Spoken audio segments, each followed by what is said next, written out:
Marami pa rin palang walang ganitong tools na napaka-importante dalhin kapag bumibiyahe kayo ng malayo, lalo na sa alanganing lugar. Tapos bigla kayong naflatan, kailangan mong palitan ng extra tire yung gulong mo.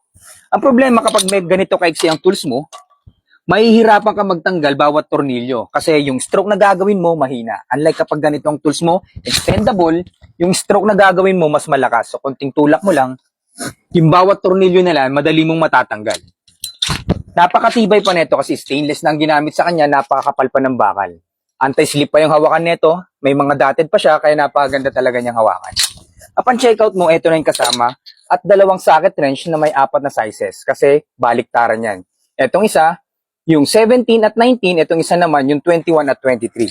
Ang kagandahan pa dito, dahil universal itong ginamit sa kanya, kapag meron kang ganitong mga extra tools at kailangan mo ng mas malaking wrench, magagamit mo pa rin siya. So, ganun siya kasulit. Meron na rin siyang lalagyan, kaya pag nilagay mo sa sasakyan mo or sa motor mo, safe na safe siya. Extendable siya, kaya napaganda talagang gamitin.